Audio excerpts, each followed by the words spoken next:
Welcome to Sobriety Thunder. I'm Squishface, and I'm drinking black coffee in the morning.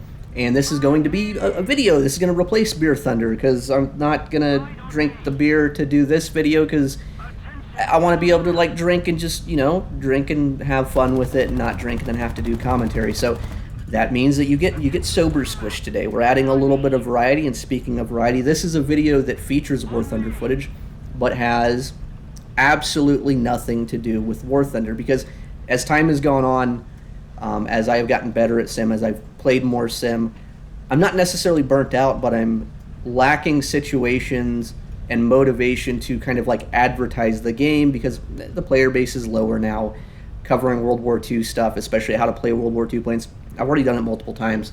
I don't need to keep reiterating it and doing it again. And my videos are always structured on what I'm interested in at the time. And this kind of interest today is going to be talking about aviation history on YouTube, because probably a couple weeks ago I had to travel and spent a lot of time at airports and on planes and like basically stuck with my phone and my own thoughts, and this led me to watching and rewatching some YouTube videos that I like, but approaching them from a more critical aspect. Because one thing that I've noticed is that there's a trend, and I don't think a lot of people realize it, but I would call this trend of basically your favorite thing sucks and history was wrong and it was lying to you, or something like that. And I think a good video to kind of like prime this off is the Lord Hard Thrasher, the B-17 was crap video, because it's very easy to digest and it's very easy to see that this counter narrative forming and how this kind of like these kind of videos like hook you in and then give you information that's probably not all that accurate, to be honest. And the Hard Thrasher video is basically America stupid, big guns on plane, more machine guns, bombers, blah blah blah, bad, America bad, RAF good, if it's British it's good, if it's American it's bad. And these videos they're fine as entertainment. Like, they are perfectly fine. I watch them pretty much like a lot of the time to see what the hot takes are, and I usually don't turn a critical eye towards them because I don't really care that much. I don't really have any emotional investment in whether or not the B-17 was really this like great amazing plane during the war or not. At the same time, as my channel has transitioned more into research, I'm applying the same standards that I apply to like flight model stuff to the media that I consume, because I think that's a valuable thing, and I think it's worthwhile to approach these subjects from different angles. Now, with the Hard Thrasher video, I'm not going to go through it like line by line and go, this is wrong, this is wrong, this is wrong, this is wrong, because honestly, the video is too simplistic. It's not worth my time to like go through and like cut up clips of like, oh, this, and then blah, blah, blah, blah, blah, blah, blah.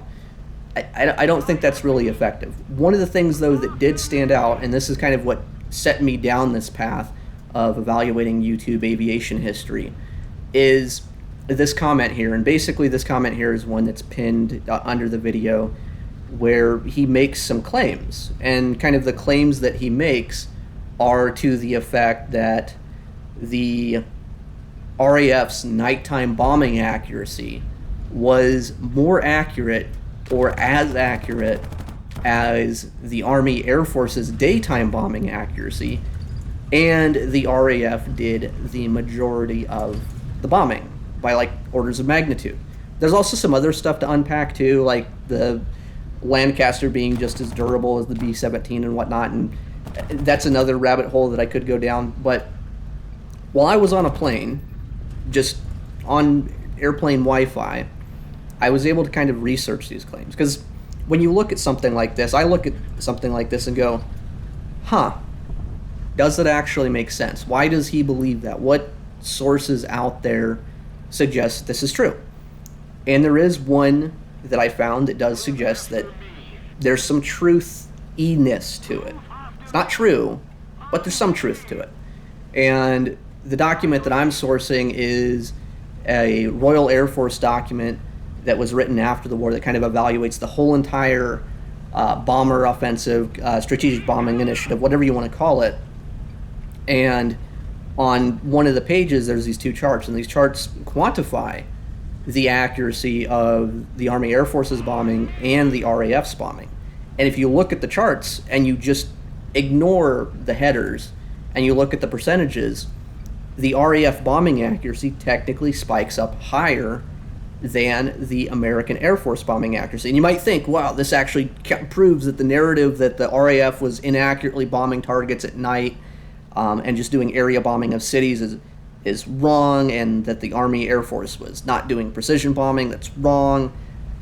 But then you look at it and you look at kind of like the headers, and the thing that you have to realize is that the Army Air Force's reference target, their kind of standard for bombing accuracy, is much, much smaller than what the RAF was considered their target. So the Army Air Force is trying to hit 1,000 foot or 2,000 foot target, and the RAF is trying to hit a 3-mile radius target, which means the RAF's target and their standard is much, much, much different than the Army Air Corps standard.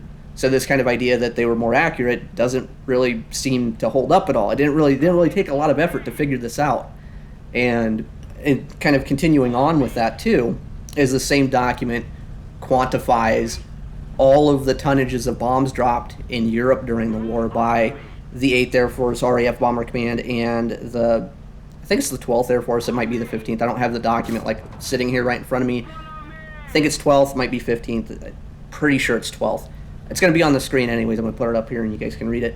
But when you actually tabulate all this and you kind of look at the combined totals, the RAF didn't bomb more by orders of magnitude. They did bomb more, but the differences basically comes out to the RAF is around like 1.5 billion tons of bombs. Not billion tons. It's like, the numbers will be up there. I think it's like just over 1,050,000 tons of bombs dropped off the top of my head. And then when you add up the 8th Air Force and the 12th Air Force, the American total comes out to around 950,000 tons of bombs dropped. So what you're looking at is approximately, instead of like, you might think that orders of magnitude more would mean that the RAF did like 60 to 70% of the work and the Army Air Corps did, 40%. And that's not really the case. It's almost, I'll say 50-50, but I'm going to say 55 one way, 45 the other, or whatever the math works out to be. But 950 versus 1 mil, or 950 versus 1,050, that's the difference. And so there's not really a lot of that. I don't see a lot of evidence to these claims. Now, that didn't really set me down another rabbit hole, because like, well, this guy sucks, but that's kind of to be expected of anyone in the laser pig co-prosperity sphere. And I'm not going to go watch laser pig videos and like annotate like how this guy is wrong about Pierre Spray, because my personal opinion, Pierre Spray's a fucking dickhead. I don't care if he's been slandered on the internet by some talking pig guy. I can't be fucking bothered to ask. But that did get me thinking of like, well, if this guy made some mistakes, let's kind of move on and maybe go further down this bombing rabbit hole, and let's go back and look at some of the Greg's claims. Because I like Greg. I like his videos for the most part, but I've never watched them with like a critical eye towards them. There's some stuff about his videos that stand out that I think is kind of pretty piss poor history, to be honest. And the more research that I do into this, the more I am coming to the conclusion that specifically his claims about the bomber mafia purposely hindering the P-47 without providing drop tanks is kind of appears to be nonsense. And the reason it appears to be nonsense is because the narrative that he's suggesting is the counter narrative, and the narrative that he is attacking, like, they're not really well defined. The bomber mafia for Greg is never defined in concrete terms. The fighter guys are never defined in concrete terms. And basically, because this is an oversimplification, and even the idea that the current narrative is that the P-51 won the war is also just a gross simplification. And what Greg does in a lot of his videos, especially in regards to range, is he kind of assigns blame and motive to something that, as far as I can tell, is not necessarily true. And what I've been doing is I've been going through this document, which is a 1955 Air Force document about the development of the long-range escort fighter. This document is 300 pages long. I actually think it's like 330, and this is a primary source that also references other wartime primary sources. The problem with critiquing the Greg videos is that this is a primer to that, because this project has become greater than something I can cover in a simple 20-minute video. And it might seem like, oh, you're going after Greg, you're attacking Greg. I'm like, no, I'm not doing it because like I hate Greg. Greg is bad. Greg, honestly, interactions with him, I've interacted with him on his YouTube channel. Like I made a comment about the VKB joystick he just reviewed, where he called it like it's a good value. I'm like, it kind of made the point of like, I don't really think that the VKB joystick is a great value right now, because I have the exact same joystick. I've had the VKB Gunfighter for basically a year and a half, and when I bought it, and I bought it with my own money, I didn't get paid by the company to review it or anything like that, or I didn't get it for free. The online price when you order it is like $400 and some odd. The stick is made in China. Once the stick comes to America, once you import it, because you have to pay those importer fees. By the way, I bought my stick when Joe Biden was president, and those fees were less, those tariffs were less, allegedly. My total price for my control stick, a desktop stick, came out to right around $600 to $700. That is a lot of fucking money to spend on what amounts to a video game control. To me, when you look at kind of the other prices of other available sticks out there, especially things like once you get into that $700 range, you can start looking at really fancy force sensing sticks that technically should be better and should offer even more features. If you look at the Virpil products that are imported from the EU, it's a little bit different. And in Greg's kind of review, he doesn't touch on how much the VKB costs because he doesn't know, because they gave it to him for free. And I think today, if I was to order the same stick, at a minimum, it would still be the same price that I paid for it. At worst, it might be even more, because Donald Trump did his tariff thing, and he keeps going, we're going to do tariffs, and like rolls half of them back, and it's hard to fucking follow exactly what's going on at any one time, because who the fuck knows. I'm not going to go reorder my VKB, because I mean, it's already here. It's a good product. Like, for what it is, it's good. Is it fucking $1,000 good to import it, when you can maybe get a similar product from Virpil for less, or get a superior product that does more stuff for the same price? Probably not. And the vibe that I got from him was like, it's kind of dismissive, and this has been pretty kind of consistent with like what a lot of other people have said in regards to Greg, is like the guy doesn't respond to criticism well. And my goal with my video, as far as like my future one about the bomber offensive, isn't going to be to change Greg's mind or to change your mind about whether or not you like Greg, because I don't really think that's effective. I don't think it really matters. Instead, I will present kind of a consolidated timeline of all of the stuff that is going on at the same time, because what happens is, because the narrative has been like so oversimplified and motive has been assigned to things, is, as far as I can tell, and I was in the military for like basically over 10 years, so I have a lot of experience working in like higher echelon commands, and I've kind of seen like behind the layer, behind the veil of like anything military related, anything that involves like tons and tons of people trying to coordinate efforts at any one time is just a gigantic clusterfuck all of the time. And because Greg doesn't have this perspective, I think that some of his research comes across as poorly informed. And then once you have that conclusion, once you've driven home that narrative, nobody wants to like take their narrative baby and like have to like throw it off a cliff, which Greg's put a lot of time in pushing this idea that the bomber mafia has purposely hindered the P-47. And, well, there's a little bit of truth to it. Every time there's like a thing about this, there's always like an element of truth to it. There's a kernel of truth to it. But because it's so simplified, he doesn't go in depth about it. Now, the reason this video is not that video, though, because this is a primer to that video, is because this project is going to take a while for me to do in a way that I find satisfactory. Because in tackling this, I've gone down to the coffee shop and I'll drink my coffee, read the book, read some other sources, take some notes, and be like, how do I organize this in a way that makes logical sense? Because the book that I'm reading, at least as far as this first source, it's well organized, but it's organized into sections in relation to like what was the 8th Air Force's experience, the drop tank thing, the range extension program, the P-51, and a bunch of stuff. And what happens when you read it this way, at least for me, is it's really easy to get a lot of the dates overlapping and confused and get lost in the sauce, where to reference, when did the Air Force decide to start developing drop tanks? When did the Air Force decide to rescind their reaction to pressurizing tanks? What tanks were available? When were they used?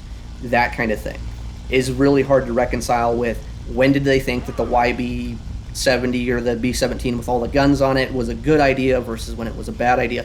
Because all of these projects happen in parallel with each other, where they overlap, where there's different opinions at different times, there's different people to lay the blade on and lay the blame. We need to know whose throat to slit and who to praise, and like it's not something that's very like crystal clear. And approaching this story means that also in saying, well, Greg is wrong, it means I have to go back and look at Greg's claims and kind of notate them. I'm not gonna do the thing where, you know, you get like the clip of like, he said this, blah blah blah blah blah blah blah, this is wrong, blah blah blah blah blah, because it's not. My video is a critique of not necessarily Greg specifically, but World War II aviation history on YouTube as a whole, and a critique of how people have adopted this kind of like counter-narrative model of kind of hooking people in to get them to watch their videos. Now, in order to do that and do that effectively, though, I think the starting point that I'm working with right now is explaining why I believe that currently we are predisposed to believing things that are framed as counter-narratives. Basically, my hypothesis amounts to, if you were alive from basically the 90s and lived through the History Channel phase of dogfights and all those TV shows that kind of amplified this narrative about like the P-51 and World War II and whatnot, and you lived through the September 11th, the first Iraq War, the stock market crash of 2008, and kind of understand how media has developed to the point that it has today, that's like my starting point for this. My starting point isn't necessarily just the official documentation, because in order to explain why this phenomenon exists, we also have to understand why people look at these sources and why people seek out these counter narratives, and why they're so appealing to begin with. Because I think there is a relationship between people and the media that they consume, that we are projecting our current biases on stuff that has happened in the past. For instance, what Greg does in a lot of his videos is he'll make a comment of like, oh, Hap Arnold's a politician, and of course a politician would lie. That's something that's fairly kind of our mistrust of politicians just by virtue of them being politicians to the extent that we do is something that is much more amplified today than, say, for instance, than it would be in 1945, or when we are coming off of the emotional high of just winning the biggest war ever, where this idea that Hap Arnold had to go back and like cover up the fact that he deliberately hindered the P-47 program and caused a lot of deaths, like, I don't think that those factors actually apply to 1945 America. And I don't think that a lot of the Air Force guys, or the guys who would become the Air Force guys, even the fighter guys, the bomber guys, that looking at it in this dichotomy of fighter mafia versus bomber mafia is all that effective. Because as far as I can tell, the phrase bomber mafia is a relatively recent term, as far as, and I say recent by like 1950s, 1960s, And maybe it does exist before then, but that's also another aspect of it, is trying to trace the etymology of the phrase bomber mafia, because as far as I've seen, in pretty much 100% of the cases, it is used as a pejorative term, as a kind of a cudgel and a point of criticism. And in doing that and trying to trace that information, I've also ended up tracing kind of Greg's sources of where he initially got this theory from. And where he got this theory from, as far as I can tell, is a blog site called chicagoboys.net, which is one of these kind of earlier blog sites. And looking at those stories, it really is almost directly linked, or secondarily linked, I'm not going to say directly, to the same kind of rhetoric that was espoused by people like Pierre Sprey. In fact, there's an article on chicagoboys.net that basically parallels Greg's early videos, that is also commenting about how Pierre Sprey actually picked up the same blog post and used it as a source in a War is Boring article, which calls into question this whole entire kind of critique. Basically, not saying that it's completely wrong or that it's done maliciously, but that our beliefs about other things influence the way that we perceive things in the past and influence the way that we report on them. Because history and journalism and politics are all kind of like very like closely related, because they're all kind of, you know, guy talking in the mic to try to convince you things. At the same time, when I get to the official sources, when I get to the actual document, it's kind of tells me that the drop tank program, range extension program, the bomber escorting thing is really almost exactly what you would expect from a large military organization. Basically, that this idea that the American military industrial complex couldn't fuck up acquisitions during World War II is complete crap. This idea that America had the auto industry and everything kind of like at the tips of its fingers, yes, relatively speaking, that is true. But when you get into the nitty-gritty details of it, there were production delays, there were fuck-ups, there were parallel efforts that were wasted, there were conclusions that were made at the wrong time to an extent that wasn't true. There was things like the unescorted bomber idea. There is some evidence that at a certain point that was successful. That was successful up to a certain point until the Germans developed tactics to counter it, where we did a lot of dry runs, and the Air Force had this idea that, well, smaller bomber raids are easier to counter, but if we make them big enough, we'll reach critical mass, and we have this idea that the bombers are shooting down more fighters than bombers are going down. Maybe it works. Maybe it does. And I have like a tabulation of kind of how bomber losses kind of climb over time and whatnot. And the same thing with the fighter stuff too, because at the same time, while they're saying, oh, unescorted bombers maybe can work, at one point Spatz is a lot more optimistic and then becomes pessimistic to optimistic, where there's a bunch of stuff going on at the same time. And to characterize this is just kind of like a simple, the bomber mafia bullied the fighter people into not having escort planes. Like, that doesn't appear to be the case at all. Like, for instance, the impetus, the Hap-Arnold order to basically develop combat drop tanks actually happens prior to the first Schweinfurt raid. That's something that's important. That's something that's important to understand in the greater context of things. At the same time, the 8th Air Force in 1942, they're asking for more bombers all the time, but they're also asking for way more fighters than they ever got. On top of that, in 1942, Operation Torch happens, and they take all the P-38s and they send them to Africa. And at one point, the 8th Air Force really has like barely any fighters. They have a couple of Spitfires, apparently. Part of doing this, part of saying this, though, is in order for me to actually go through this, I do have to take the notes, and I do have to go back and offer what I think is maybe a more fair and valid criticism of not necessarily just the Greg's work, because it's not really my goal. I'm not here to turn you off of watching Greg, and I'm not going to cancel my Greg subscription, because even if the guy is wrong, he is still adding noise to the conversation. The conversation is at least something to me that's intellectually interesting. I wouldn't go through all of this effort to critique something that I found inherently boring, or maybe if it was like outright malicious. Honestly, don't think that that's the case. I think he's just kind of made some errors, and what I want to do is I actually want to go over this and actually kind of add greater context to this and kind of show what actually is the official narrative, because this 1955 document is the official narrative. This is a document that was declassified. When you look at the bottom, it says executive order, blah, blah, blah. This document was apparently declassified in the 1990s. So this was the official hidden Air Force narrative, and overall, just reading the thing cover to cover, it's pretty critical of the guys that would quote-unquote form the bomber mafia, like Hap Arnold and Carl Spaatz. At the same time, there's enough stuff buried in here, enough references to other things, that the simplified version that is presented by Greg is not necessarily true.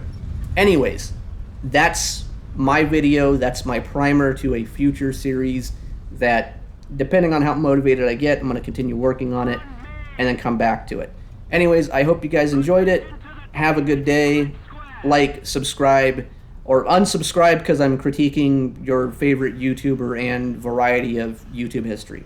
At the end of the day, I'm only a small channel. I'm not really trying to be a 100,000 subscriber YouTube channel. I don't make any money from it, so I don't know.